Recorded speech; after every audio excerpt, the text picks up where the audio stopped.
दिदी र बाबालाई हामी गयौँ है भन्दै मम्मी र म चाहिँ गाउँको लागि लाग्यौँ। म चाहिँ धेरै जसो यताउता नहिँड्नु भएकोले गाउँ पनि जाँदिनँ। त्यो कारणले गर्दा 7 वर्षपछि यानि कि करिब 1 वर्ष पहिले चाहिँ बाजे चोखिने समयमा गएको थिएँ र त्यसपछि भने आज जाँदैछु। म चाहिँ मामा घरलाई गाउँ भन्छु किनकि हामी चाहिँ मामा घरलाई सानैबाट गाउँ नै भन्छौँ। यहाँ चाहिँ मम्मी पसलमा केही सामानहरू किन्न जानुभएको थियो र म चाहिँ आफ्नो कुरा सेयर गर्दै मम्मीको पर्खाइमा बसिरहेको थिएँ। यो चाहिँ हाम्रो गाउँको डाँडा है भन्दै म चाहिँ यहाँ गाउँलाई जुम गर्दै देखाउँदै थिएँ र यो चाहिँ घाम यहाँ पुगिसक्यो छिटो जाम भन्दै हामी चाहिँ आत्तिँदै जाँदै थियौँ। हामी चाहिँ गाउँ के को लागि जाँदैछौँ भने गाउँमा चाहिँ बजे एक्लै हुनुहुन्छ के यानि कि मम्मीको मम्मी, अनि त्यहाँ गएर चाहिँ केही सहयोग हुन्छ कि भनेर चाहिँ हामी चाहिँ केही दिनको लागि जाउँ न त भनेर 3 दिनको लागि यानि कि 2 रात चाहिँ गएर केही मद्दत गरौँ भनेर चाहिँ मम्मी र म यहाँ जाँदै थियौँ। र कुरा चाहिँ के रहेछ भन्दाखेरि चाहिँ मम्मीले चाहिँ बजेलाई हामी आउँदैछौँ है भनेर नभन्नु भएको रहेछ कि एक्लै हुनुहुन्छ अनि न्याउनु हुनुहुन्छ नि त, त्यो कारणले गर्दाखेरि चाहिँ अलिकति सुनाउँदाखेरि चाहिँ अलिकति खुसी हुनुहुन्छ कि भनेर चाहिँ मम्मीले फोन गर्दै हुनुहुन्थ्यो, तर सायद काममा बिजी हुनुहुन्थ्यो होला, त्यो कारणले गर्दा चाहिँ फोन उठाउनु भएन। अनि हामी चाहिँ लाग्यौँ र अर्को कुरा चाहिँ के भन्दै हुनुहुन्थ्यो भने झन् सरप्राइज हुन्छ भनेर भनिराख्नु भएको थियो कि, अनि त्यसै क्रममा चाहिँ हामी हाँसी मजा गर्दै अनि गाउँतर्फ लाग्यौँ। खासमा हामी चाहिँ गाउँ माथिबाट गए पनि पुग्ने र तलबाट गए पनि पुग्ने हो। माथिबाट गयो भने चाहिँ धेरै उकालो चढेर फेरि ओह्रालो झर्नुपर्ने हुन्छ नि त, त्यो कारणले गर्दा चाहिँ तलबाट जाम भनेर भन्नुभएको थियो मम्मीले। अनि तलबाट गएर म तँलाई सुरुङ देखाउँछु पनि भनिराख्नु भएको थियो कि, अनि म चाहिँ सुरुङ यहीँ नजिक छ नि त हाम्रो त, त्यही पनि म कहिले पनि गएको थिइनँ कि, अनि ल हुन्छ नि त नि भनेर अनि कस्तो हुँदो रहेछ सुरुङ भनेर हेर्ने क्रममा चाहिँ तलबाट गएँ। अनि सुरुङको नजिक पुग्दा त मलाई यति डर लागिरहेको थियो नि, ओहो मैले त यो मेरो फर्स्ट एक्सपिरियन्स र लास्ट एक्सपिरियन्स भनेर सोचेँ क्या, अब चाहिँ कहिले पनि आउँदिनँ भनेर सोचेँ। यति डर लाग्दो थियो कि अँध्यारो थियो, अनि हामी त 2 जना मात्र थियौँ नि त, अनि अरू कोही पनि हिँडेको थिएन, अनि पुरा बाटोहरू पनि हिलो अनि साउन्डहरू यति गुन्जिरहेको थियो कि कस्तो हो कि अब भन्दाखेरि चाहिँ नक्कल पारेको भन्ने हुन्छ होला होइन, जाब त्यस्तो नि जस्तो लाग्छ होला कि, तर यो मेरो पहिलो पटक थियो नि त, म कहिले पनि नहिँडेको कारणले गर्दा चाहिँ मलाई एकदम के डर लागिरहेको थियो। बाहिर निस्केपछि त अचम्म पो लाग्यो, हामी त आइपुगिसकेको रहेछ क्या, अनि पुरा यो उकालो चढेर जाने भन्दै मम्मी चाहिँ मलाई उकालो माथि लाँदै हुनुहुन्थ्यो कि। पहिला चाहिँ बाटो उतापट्टि थियो अनि अहिले चाहिँ यतापट्टि रहेछ, अनि पहिला यहाँ चाहिँ टुइङ थियो कि, अनि अहिले चाहिँ त्यो टुइङको सट्टामा चाहिँ यो सुरुङ बनाएको रहेछ। अनि मम्मीले चाहिँ यो बाटो भन्दै माथि मात्रै लगिराख्नु भएको थियो, अनि मलाई चाहिँ एकदम रिस उठिरहेको थियो कि, अनि कोही पनि हिँडिरहेको देखेको थिएन नि त मान्छेहरू, 2 जना मात्रै, अनि यही तल ओह्रालो झरेको केही मान्छेहरू थियो। अनि त्यसपछि उकालो हामी 2 जना लाग्यौँ।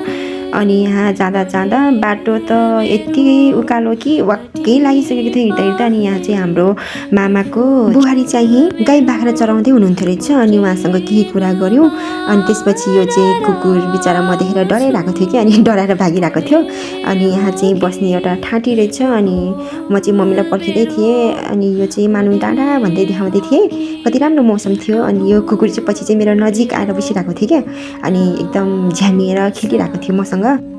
यहाँ फेरि यो गोरुहरू अगाएर मस्त अगाडि उभिएर बसिरहेको रहेछ, अनि यस्तो डर लागिरहेको थियो। अनि यो गोरु झन् पुरा अगाडि कसरी उभिएर हेरेर बसिरहेको थियो नि त, हाँसो लाग्यो। अनि गाउँघरमा चाहिँ अब गाउँ गोठालो गर्दै जान्छ दिनहरू पनि, फेरि भोलिपल्ट उठ फेरि गाई गोठालो गर, अनि त्यत्तिकै दिन बितिरहेको हुन्छ है।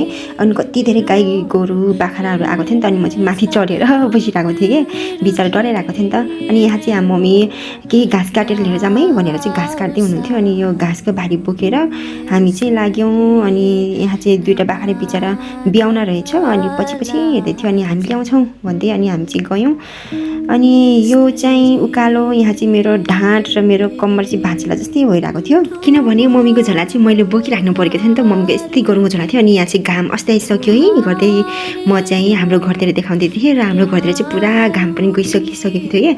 अनि हामी चाहिँ गाउँमा पुग्यौँ, अनि गाउँ पुग्दा चाहिँ मम्मीले चाहिँ एकैचोटि गोठमै लिएर जाउँ भनेर चाहिँ यो घाँसको भारी चाहिँ उता गोरु भएको ठाउँमा चाहिँ लिएर गयौँ। अनि यहाँ चाहिँ बोजै हुनुहुन्थ्यो, अनि बोजालाई चाहिँ थाहै थिएन नि त हामी आउने भनेर, अनि पुरा सरप्राइज हुनुभयो कि बोजै चाहिँ, अनि खुसी हुनुभएको थियो। अनि त्यसपछि यताको अलिअलि घाँसहरूलाई यताउता मिलाएर अनि हामी चाहिँ फेरि घरतर्फ लाग्यौँ।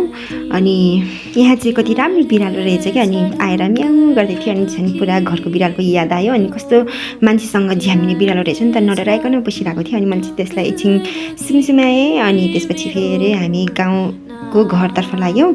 अनि यहाँ चाहिँ कुकुर बिचरा। अनि त्यसपछि यहाँ चाहिँ हाम्रो माइला मामाहरूको घर। अनि माइला मामाले चाहिँ के भन्दै हुनुहुन्थ्यो भने मलाई, ओहो आज त कहाँबाट घाम झुल्क्यो भन्दै हुनुहुन्थ्यो क्या। म कहिले पनि गाउँ जाँदिनँ नि त, त्यो कारणले गर्दाखेरि। अनि हामी चाहिँ बल्ल बल्ल घर पुग्यौँ। अनि फाइनल्ली हामी चाहिँ घर आइपुग्यौँ है भन्दै म चाहिँ यहाँ भन्दै थिएँ। हामी चाहिँ पुगेपछि अनि एकछिन थकै माऱ्यौँ। अनि त्यसपछि म चाहिँ गएको बित्तिकै सरसफाइ गर्न थालेँ कि। अनि बधालेर पुरा मैला रहेछ नि त, अनि सफा गरेँ। अनि त्यसपछि फोहोर उठाएर फालेँ। अनि मम्मी चाहिँ बिचरा यहाँ भाँडा माझ्दै हुनुहुन्थ्यो। अब बिचरा त के भन्नु, भाँडा माझ्दै हुनुहुन्थ्यो भनौँ। मलाई फेरि जिम्मा पनि बिचरा बिचरामा त थप्न आउँछ। अनि त्यसपछि भात बसालेर अनि म चाहिँ यहाँ मुला काट्दै थिएँ कुँडो पकाउनलाई। अनि यो चाहिँ कति सानो क्युट के कति सानो हाँसी थियो। अनि त्यो देखाउँदै थिएँ म चाहिँ। अनि मम्मी चाहिँ तरकारी पकाउनलाई पिँडालु काट्दै हुनुहुन्थ्यो। आज चाहिँ पिँडालु र साग पकाएर खाने भन्दै मम्मी र बोजे चाहिँ पिँडालु र साग पकाउँदै हुनुहुन्थ्यो। अनि म चाहिँ भोक लागिरहेको थिएन मलाई चाहिँ। अनि मम्मी र बोजेले चाहिँ भात खानुभयो नि त। अनि म चाहिँ चाउचाउ पकाएर खान्छु भनेर चाउचाउ पकाउँदै थिएँ। अनि त्यसपछि फेरि रोटी छ, रोटी पकाएर खाने भए खाऊ भनेर भनिराख्नु भएको थियो कि बोजेले।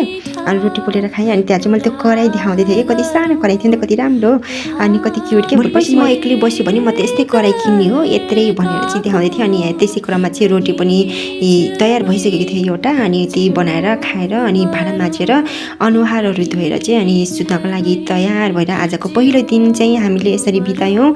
र आजको लागि चाहिँ यति नै भनेर मैले चाहिँ भिडियोलाई यसरी अन्त्य गरेँ। बाई।